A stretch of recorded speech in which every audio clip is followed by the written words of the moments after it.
Hai, sahabat YT Moba. Apa kabar kalian semua? Semoga kalian semua dalam keadaan sehat. Amin.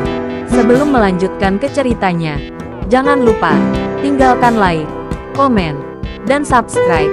Karena dengan like dan komentar kalian, yang semakin membuat admin semangat mengupload lanjutan ceritanya.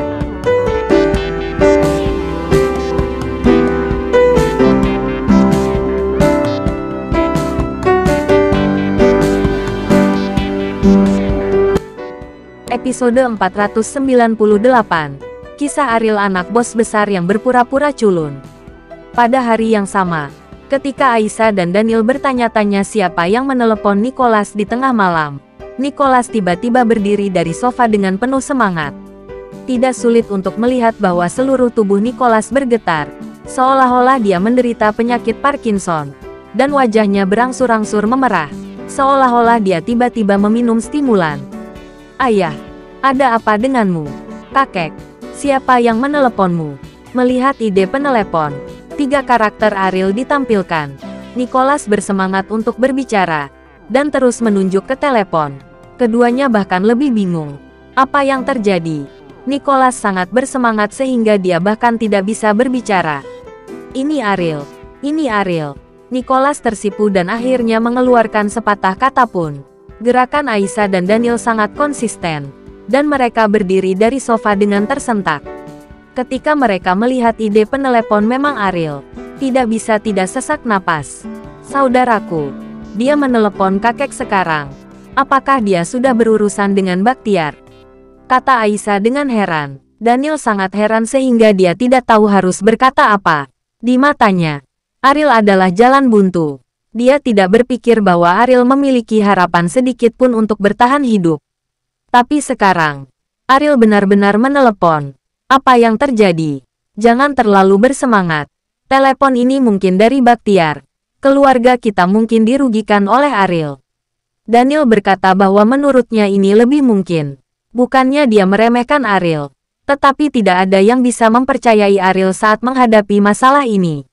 Lagi pula, Bakhtiar milik keluarga Wibowo di Amerika, dan pengawal di sampingnya begitu menakutkan sehingga orang biasa tidak bisa membayangkannya. Nicholas duduk, mengangkat telepon, dan menekan speakerphone. Tuan, telepon saya di tengah malam. Apakah Anda tidak takut mengganggu saya? Seorang magang tua, yang tidak bisa tidur. Tian Nicholas dengan sengaja berpura-pura terbangun. Orang tua. Properti villa di lereng gunung adalah milik keluargamu.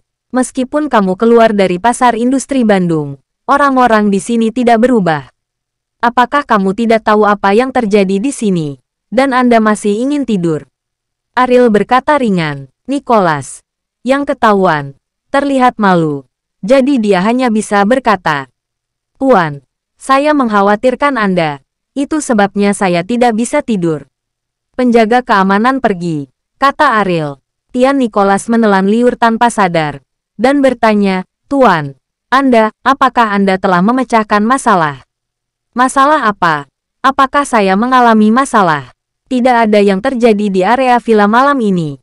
Setelah Ariel selesai berbicara, dia menutup telepon secara langsung. Nicholas semakin gemetar meskipun dia mendukung Ariel. Penuh harapan. Tetapi dia tahu betul betapa tipisnya harapan ini. Sekarang Ariel telah benar-benar menciptakan keajaiban. Bahkan Nicholas tidak dapat mempercayainya. Dia melakukannya. Dia benar-benar melakukannya. Cepat, Daniel. Panggil orang-orang di area villa. Segera matikan pengawasan. Dan evakuasi semua orang. Nicholas berkata dengan bersemangat kepada Daniel. Daniel buru-buru mengeluarkan ponselnya. Aisyah mengangkat kepalan tangannya dan berkata dengan bangga, saya tahu bahwa saudara Ariel tidak akan kalah. Dia adalah Ariel. Bagaimana dia bisa dikalahkan oleh Bakhtiar? Orang yang begitu tua. Bagaimana mungkin lawan saudara Ariel? Nicholas tersenyum tak berdaya, dan berkata, jangan menyombongkan diri. Meskipun kita tidak tahu apa yang terjadi, tetapi masalah ini tidak mudah bagi Ariel. Setelah jeda, Nicholas melanjutkan, tapi keajaiban yang dia ciptakan benar-benar luar biasa, luar biasa. Dia memanfaatkan setiap 1/10% dari peluang. Sangat sulit membayangkan apa yang terjadi. Tidak masalah apa yang terjadi. Yang terpenting adalah sekarang kita tidak harus meninggalkan Bandung. Setelah Nicholas selesai berbicara, dia sengaja melirik Daniel. Daniel tampak malu. Dari awal hingga akhir, hanya dia yang tidak mau percaya pada Ariel. Hanya Aisyah dan Nicholas yang berdiri teguh sekarang tampaknya mereka dapat terus tinggal di Bandung. Tetapi itu adalah penghargaan dari kakek dan cucu. Ayah, apakah menurutmu aku harus memanggilnya adik? Apakah dia memiliki kualifikasi? Aisyah sengaja bertanya pada Daniel. Nicholas tidak menghentikan Aisyah untuk mempersulit Daniel. Karena dia tahu bahwa di dalam hati Daniel, dia selalu memiliki pendapat tentang Ariel. Dan mungkin dia tidak terlalu optimis tentang Ariel. Jadi dia mengambil ini kesempatan untuk membiarkannya itu juga baik untuk mengenali dan mengakui kebenaran. Daniel berkata dengan wajah malu. Memang benar saya meremehkannya. Tapi saya tidak khawatir apakah dia memenuhi syarat. Saya khawatir apakah Anda memenuhi syarat. Ariel dapat menangani Bakhtiar. Dan bahkan keluarga Wibowo di Amerika belum lagi. Itu mungkin sudah menjadi bagian dari rencana hidupnya. Tidak terbayangkan seberapa tinggi Ariel di masa depan. Tetapi keluarga Nicholas akan dipenjara di Bandung selamanya. Aisyah dan Ariel kesenjangan status di antara mereka akan menjadi semakin lebar. Dan Aisyah akan menjadi semakin tidak berkualitas. Aisyah mengerutkan hidungnya. Dengan mendengus dingin. Dia berkata, saudaraku tidak selemah ayah. Dia bahkan mengatakan kepadaku bahwa dia akan selalu melindungiku. Kuharap begitu. Daniel menghela nafas. Daniel, jangan menilai hati seorang pria dengan hati penjahat. Ariel adalah orang yang menepati janjinya. Dia tidak akan pernah mengingkari janjinya. Ketika kamu tahu lebih banyak tentang dia di masa depan, kamu akan memahaminya. Mengapa itu layak dipercaya? Kata Nicholas. Ayah, aku memang salah tentang masalah ini. Dan aku tidak boleh meremehkannya. Tetapi apakah dia pokok besar sekarang? Bisakah kita menikmati keteduhan di masa depan? Itu masih belum tahu. Daniel berkata dengan cemas. Kenapa? Kamu masih ingin menggunakan dia untuk memperkuat keluarga kita. Kamu buang pemikiran seperti ini sejauh yang kamu bisa. Apakah kamu lupa konsekuensi menggunakan dia terakhir kali? Nicholas memarahi dengan suara dingin. Dia tidak akan menggunakan Ariel sebagai alat. Perkembangan seperti apa yang bisa dimiliki keluarga Nicholas bergantung pada kekuatannya sendiri. Apakah bisa keluar dari Bandung adalah tanggung jawab Daniel. Pergilah jika kamu mau untuk menggunakan Ariel dengan cara yang bengkok. Kamu pasti akan mati. Setelah Daniel memikirkan situasi terakhir kali, hatinya menegang. Dia berkata dengan cepat, ayah, jangan khawatir. Aku tidak akan pernah berani memikirkannya lagi. Petik 2. Aku akan tidur nyenyak. Dan aku akan meminta Ariel untuk mentraktirku makan malam besok. Aisyah kembali ke kamarnya sambil tersenyum. Ketika Nicholas berjalan ke sisi Daniel, dia menepuk bahunya dan berkata, jangan mau mengakui keunggulan Ariel. Dan jangan membandingkan dirimu dengan dia. Orang yang memenuhi syarat untuk dibandingkan dengannya di dunia ini bukanlah kamu. Daniel langsung menundukkan kepalanya mendengar kata-kata Nicholas.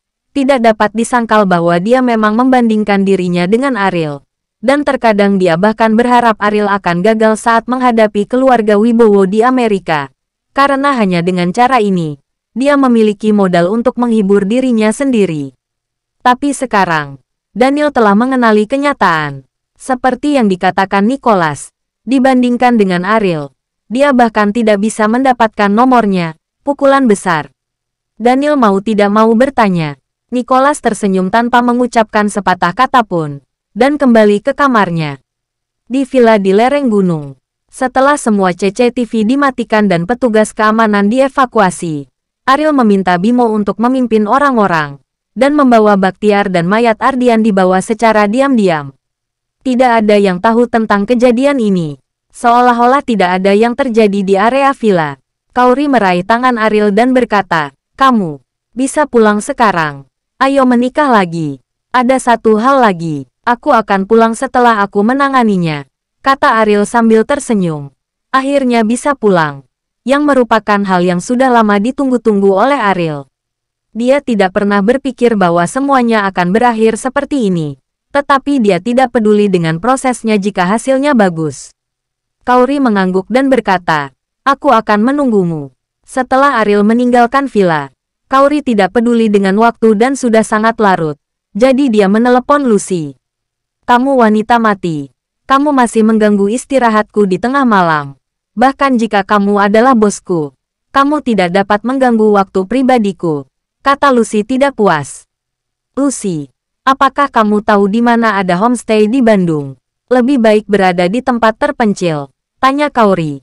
Mengapa kamu mencari homestay? Lucy bertanya dengan curiga. Aku akan menikah lagi dengan Ariel. Aku akan mencari homestay.